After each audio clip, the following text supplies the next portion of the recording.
start our exercise 5.2. Okay, now this is last exercise. Okay, because in this chapter 5, it has only two exercises, exercise 5.1 and 5.2. Okay, so 5.1 it's also completed. Now we start exercise 5.2. Okay, so 5.2, open your book, page number 110. Page number 110. So in this chapter, some now student,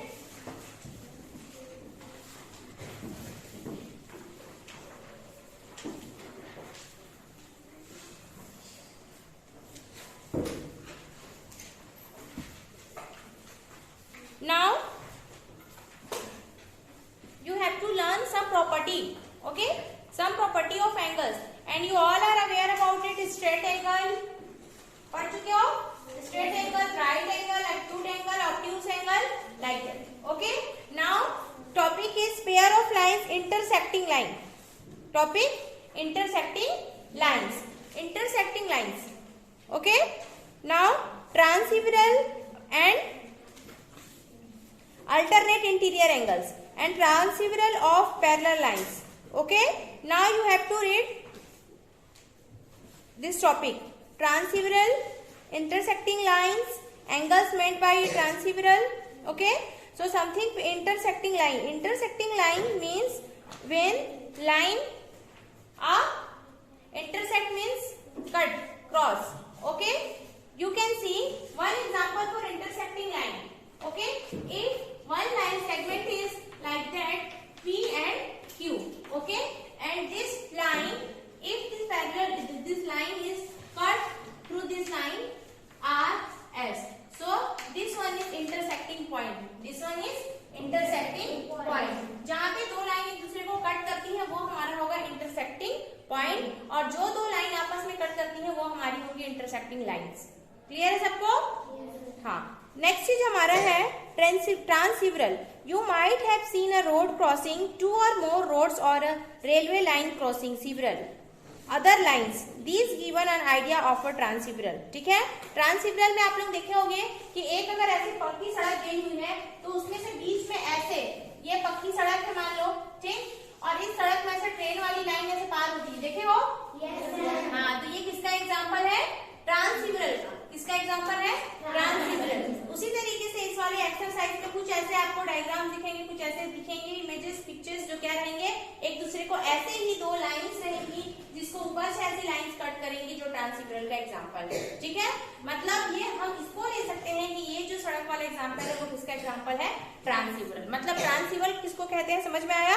ठीक है, a line that intersect two और a line that intersect two or more, मतलब दो और दो से ज्यादा lines. Okay, और distinct point is called a transversal.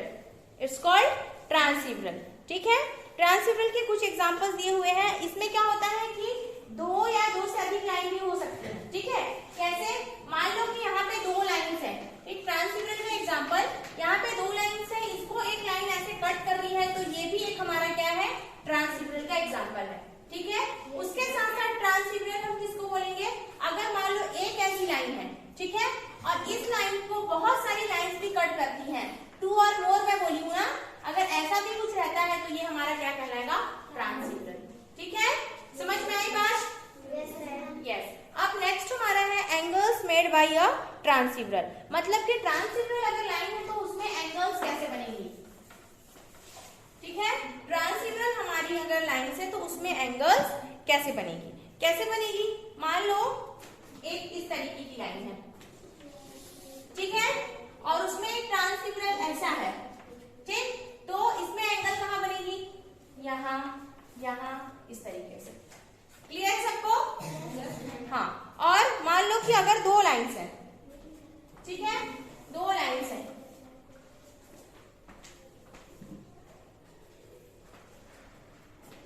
एक हमारी ऐसी लाइन है, उसमें से दो लाइन ऐसे गई है, ठीक, तो हमारा यहाँ भी बनेगा एंगल, ठीक, और यहाँ भी बनेगा इस तरीके से. समझ रहे हो? हाँ, अभी एक्सरसाइज की क्वेश्चन ये बस ऐसे ये इंट्रोडक्शन पार्ट चल रहा है कि ट्रांसवर्सल कैसी होती है लाइन, इंटरसेक्शन इंटरसेक्ट क्या होता है, और ट्रांसिवरल में कैसे किसको बोलते हैं ट्रांसिवरल, और कैसे एंगल्स फाइंड होती हैं, ठीक है। और अब इसमें जो बनने वाले एंगल्स होंगे, ट्रांसिवरल में जो एंगल्स बनेंगी वो कौन कौन सी टाइप की बनेंगी। फर्स्ट होता है इंटीरियर एंगल्स, क्या होता है इंटीरियर एंगल्स। दूसरा होता है एक्सटीरियर एंगल, दूसरा क्या होता है एक्सटीरियर। अब इंटीरियर क्या होता है, इंटीरियर मतलब होता है हमारी उसमें अंदर की ओर बनने वाली जो एंगल्स होंगी वो, और एक्सटीरियर मतलब जो बाहर की ओर बनने वाली एंगल्स होंगी वो। क्लियर है सबको? हाँ। थर्ड होता है pairs of corresponding angle, pair of corresponding angles, ठीक है। कॉरस्पॉन्डिंग एंगल किसको बोलते हैं, जैसे कि मान लो ये हमारा एक लाइन है, ठीक है, ये ऐसा अगर हमारा ट्रांसिवरल का एग्जांपल है। क्लियर है सबको? हाँ। तो यहाँ पे मान लो एक एंगल बन रही है, ठीक, तो सेम इसी पोजीशन में यहाँ जो एंगल बनेगी, मान लो ये एंगल 1 है, फिर यहाँ 2, ठीक है, यहाँ 3, मान लो यहाँ 4 और यहाँ 5, ठीक। तो ये वाला एंगल और ये वाला एंगल दोनों क्या कहलाएंगे, कॉरस्पॉन्डिंग। क्या कहलाएंगे, कॉरस्पॉन्डिंग। तो इसको बोलेंगे एंगल 1 और एंगल 5 दोनों क्या है, कॉरस्पॉन्डिंग एंगल है। समझ गए? यस। और थर्ड नेक्स्ट होता है pair of alternate exterior angle, okay, pair of alternate exterior angle. Alternate exterior angle किसको बोलेंगे, जैसे कि यहां कोई एंगल बन रहा है, ठीक है, मान लो ये एंगल 2 है, ठीक है, तो पेयर अल्टरनेट एंगल ना, अल्टरनेट क्या है, अल्टरनेट एक्सटीरियर, ठीक है। अल्टरनेट एक्सटीरियर मतलब पूरे तरीके से बाहर की ओर बनने वाला एंगल, ठीक। तो उसमें क्या है, मान लो कि बाहर की ओर बनने वाला एंगल कौन सा है, एंगल 1, ठीक है, एंगल 1, और यहाँ क्या आएगा, यहाँ नेक्स्ट वाला एंगल रहेगा वो, ठीक है, उसका नाम इस तरीके से। चलो अभी एक्सरसाइज में आते हैं, ये सब चीजें बेसिक है। अब है एक्सरसाइज 5.2, ठीक। फर्स्ट नंबर क्वेश्चन है, state the property that is used in each of the following statement, ठीक है। यहाँ पे डायग्राम दिया हुआ है, सब पहले डायग्राम देखो, देख लिए? हाँ, डायग्राम मैं बना रही हूँ।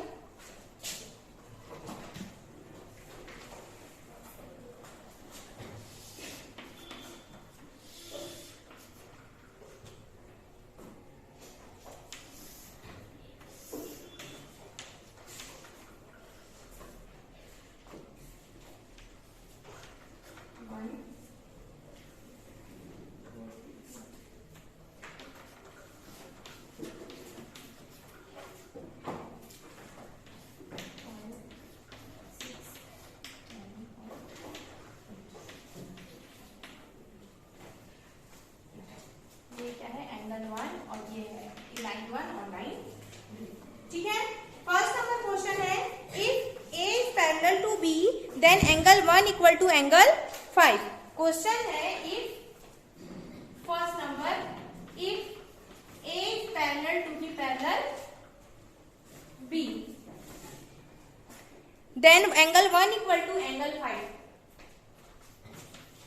Then angle 1 equal to angle 5। इसमें देखो, इफ ए पैरेलल है बी के, किसमें, इफ ए पैरेलल है बी के, तो क्या है, angle 1 equal to angle 5। Angle 1 क्या है, देखो सब पहले दिख रहा है सबको? हाँ, एंगल 1 और एंगल 5, एंगल 1 और एंगल 5। अब मैं क्या बताई थी, एंगल 1 अगर इधर वाला एंगल 1 और इधर एंगल 5 दोनों, तो ये कौन सा एंगल बताओ, कॉरस्पॉन्डिंग। कौन सा है, कॉरस्पॉन्डिंग। कैसे, ये वाला देखो, इसमें क्या दिया है, if A parallel to B parallel B, ठीक है, पैरेलल है बी पे, तो ये बाहर वाला और ये दोनों क्या है, कॉरस्पॉन्डिंग। क्या होगा, कॉरस्पॉन्डिंग एंगल्स। इसमें क्या लिखोगे, कॉरस्पॉन्डिंग एंगल, हमको यही बताना है इसमें, ठीक है। ये कौन सा इंटीरियर है, कौन सा एक्सटीरियर है, कौन सा कॉरस्पॉन्डिंग है, ये सब। फिर क्या है, if angle 4 equal to angle 6, ठीक। नेक्स्ट क्या है, if angle 4 equal to angle 6, angle 4 equal to angle 6, तो इसमें क्या होगा, और ए और बी अगर पैरेलल है तो क्या होगा, ये अल्टरनेट इंटीरियर एंगल। क्या होगा, अल्टरनेट इंटीरियर। अल्टरनेट किसको बोलेंगे, हम फर्स्ट वाले में देखेंगे उसको, और दूसरे वाले के जस्ट अपोजिट में देखेंगे, ठीक है। तो यहाँ पे 4 बन रहा है और इसके जस्ट अपोजिट में ये, तो क्या होगा, इंटीरियर एंगल, एंगल 4 और एंगल 6 क्या है? Alternate interior. क्या है? Alternate interior. नेक्स्ट है angle 4 plus angle 5 equal to 180। तो क्या हो जाएगा? Interior angles on the same side of transversal of supplementary. ठीक है। सेकेंड नंबर में क्या है? In the adjoining figure identify, ठीक, the pairs of corresponding angle, alternate angle और इंटीरियर एंगल। इसमें आपको 3 चीजें बतानी है, कॉरेस्पॉन्डिंग, अल्टरनेट और तीसरा क्या बताना है? तीसरा बताना है the pair of interior angles on the same side of transversal. ठीक है। तो इसमें आप सबसे पहले the pair of corresponding angles बताएंगे। सेकंड नंबर डायग्राम देख रहे हो सब? 1 2 3 4 5 6 7 8। ठीक है। अब इसमें पहला बताना है the pair of corresponding angle. तो कौन कौन सी होंगी? डायग्राम देखो, मैं बोर्ड में नहीं बना रही हूँ, पिक्चर अपनी बुक में देखो। कौन कौन सी होंगी? कॉरेस्पॉन्डिंग एंगल 1 होगा। ठीक है। अब यस, वेरी गुड। कौन सा होगा? एंगल 1 और 5। ठीक है। और क्या होगा? एंगल 4। एंगल 4 के साथ क्या होगा? यस। 2 के साथ क्या होगा? Yes, very good. 3 के साथ क्या होगा? यस। ठीक है, लिख लोगे इतना? हाँ। फिर नेक्स्ट क्या है? द और 3 के साथ 6 नहीं, 3 के साथ क्या होगा? 7 होगा ना। 2 के साथ 6 और 3 के साथ 7। हाँ। फिर नेक्स्ट क्या है? In the pair of alternate interior angle. Alternate interior क्या है? अल्टरनेट मतलब अंदर की ओर, इंटीरियर मतलब एंगल 2 के साथ होगा एंगल 8। ठीक है। 2 है, एंगल 8 है और एंगल 3 है और एंगल 5। ठीक। नेक्स्ट है the pair of interior angles on the same side of the transversal. तो इसमें क्या होगा? एंगल 2, एंगल 5 और एंगल 3 और एंगल 2 के साथ 5 है। देखो यहाँ पे 2 के साथ क्या है? 5। तो एंगल 3 के पास क्या होगा? यस, क्या होगा? 8। फिर नेक्स्ट वाला जो है थर्ड नंबर क्वेश्चन, इसको करोगे। The in that joining figure P parallel to Q find the unknown angles. ठीक, इसको करोगे। फोर्थ नंबर में क्या है? Find the value of x in each of the following figures. ठीक, find the value of x। एक में बता रही हूं मैं,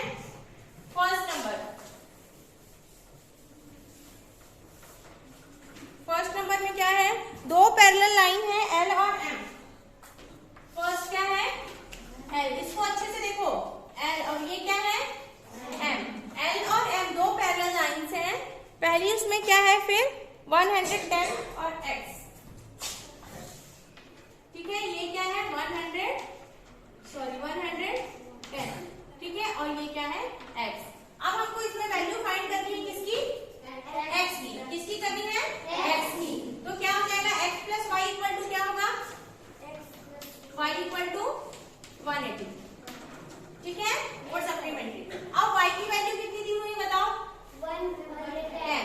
तो हम लोग x प्लस वाई की जगह कितना रखेंगे? 110 और 180। x इक्वल टू प्लस 110 है, उधर जाएगा तो क्या हो जाएगा? माइनस। तो क्या हो जाएगा? 180 माइनस 110 कितना आएगा? x equal to 0.7। 100 क्यों आएगा? 110 हो जाएगा ना, कट हो जाएगा। कितना आ गया? x की वैल्यू कितनी हो गई? 17। कितनी आएगी? 17। क्लियर है सबको? हाँ। और उसका नेक्स्ट वाला जो है उसमें क्या है? इसमें कुछ नहीं करना है। By the property of corresponding आप देख लोगे कि x की वैल्यू भी कितनी होगी? 100। कितनी होगी? 100। तो कुछ नहीं उसमें करना है, सेकंड में बस लिखना है by the property of corresponding x equal to 100 degree. दिया हुआ है ऊपर में देखो 100। यस, तो कर लोगे उसको। ठीक है। नेक्स्ट 5 और 6 होमवर्क है, इसको खुद से करना है आपको। और 5th में भी कुछ नहीं करना है। By the property of corresponding ABC की वैल्यू 70 डिग्री है, तो DGC और DEF दोनों की भी कितनी होगी? 70। ठीक है, by the property of corresponding. फिर नेक्स्ट वाला 6 नंबर टास्क है आप लोगों के लिए, इसको कंप्लीट करना है। ओके।